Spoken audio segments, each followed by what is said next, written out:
The night was cold and wet, one of those endless suburban nights where headlights smear across puddles like broken memories.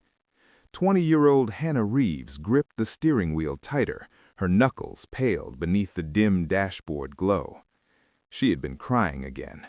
Another argument with her boyfriend, another night she swore she'd leave and never did. The rain thickened as she rounded the bend near Old Creek Road, her vision blurry from tears. A shadow darted out, a flash of yellow, the sound, dull, sickening, snapped through the air. She slammed the brakes, the car fishtailed, and silence swallowed the night. Hannah stumbled out, trembling, into the downpour. The beam of her headlights caught a man lying motionless in the middle of the road. His groceries, a few oranges and a loaf of bread, rolled into the gutter, glowing faintly under the light. "No," she whispered. "Please, no."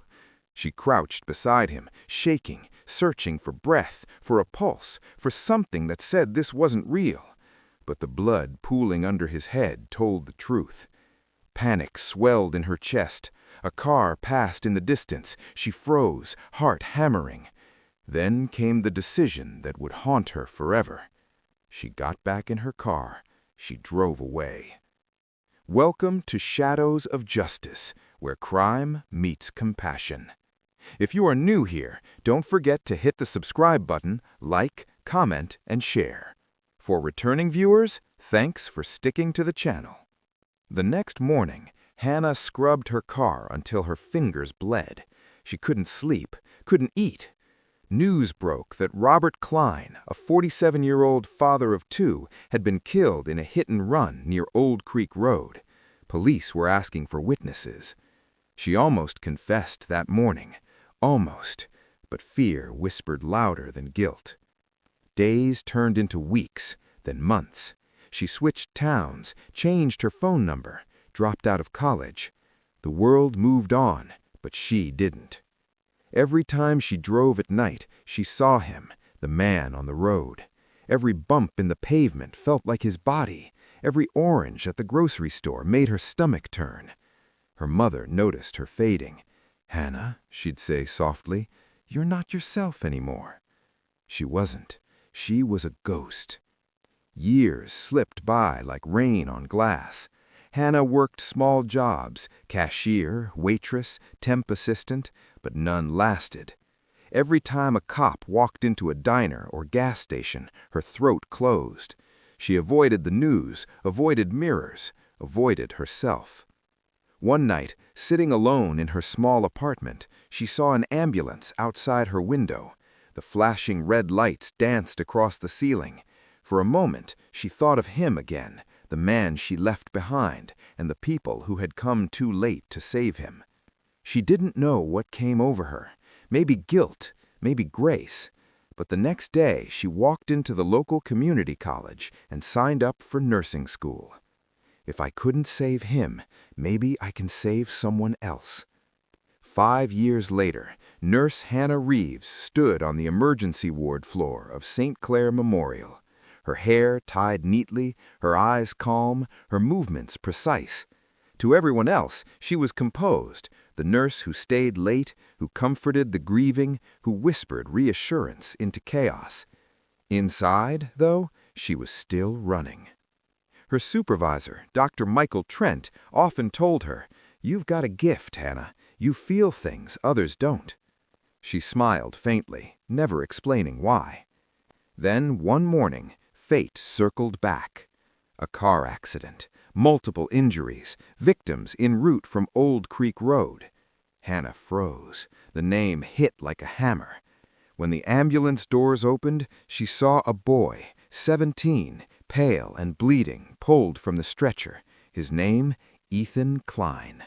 Her heart nearly stopped. Kline.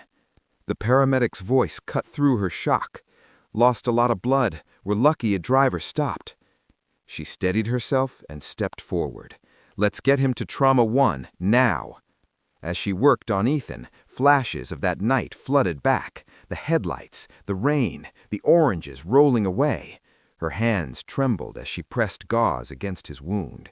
"Stay with me, Ethan," she whispered. He survived, barely. Over the next weeks, she visited his room often. Too often, her colleagues joked, but every visit was penance. He reminded her of the man she'd taken, same gentle eyes, same soft-spoken calm. When his mother came, Laura Kline, weary from years of loss, Hannah almost broke.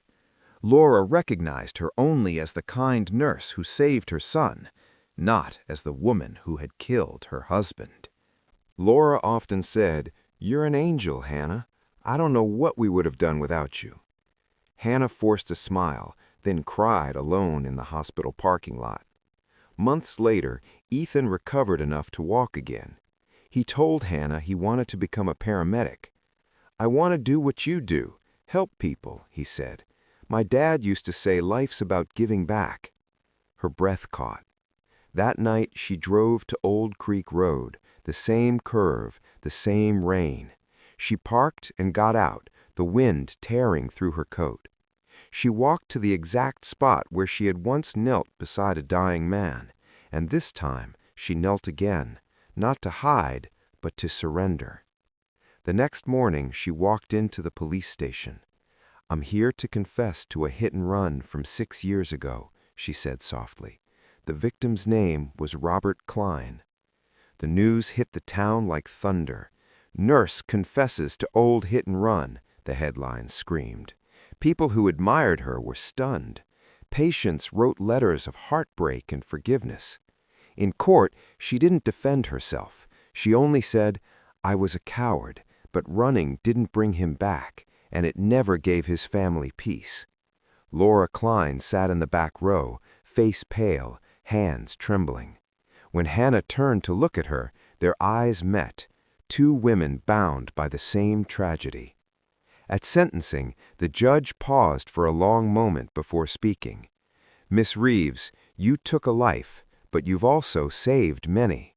The law must judge your crime, but your years of service show a rare kind of repentance."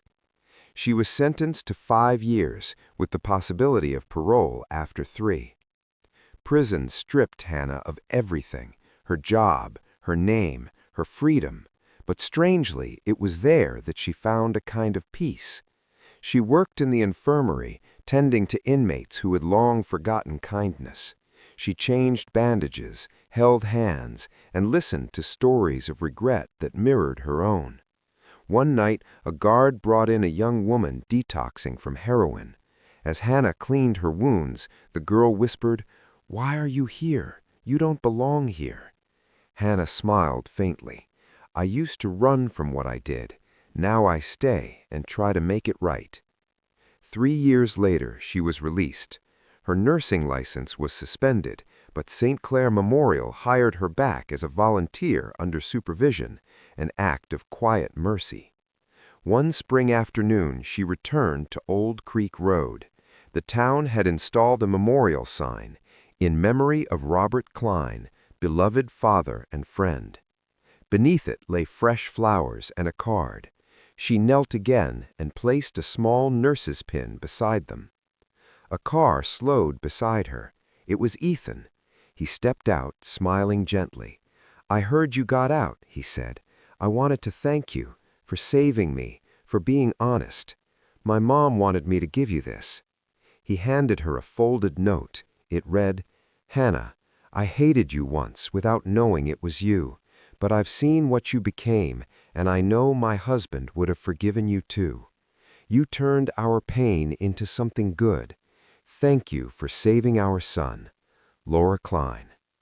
Tears blurred her eyes.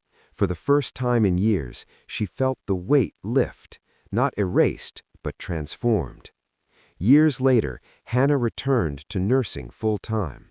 She became part of a trauma response team that patrolled accident zones near Old Creek Road. She treated crash victims, soothed crying children, and helped rebuild the lives of the broken. When reporters once asked her why she chose that road to serve on, she only said, "Because it's where I learned what life is really worth." She carried no pride in her work, only purpose, a quiet redemption born from tragedy.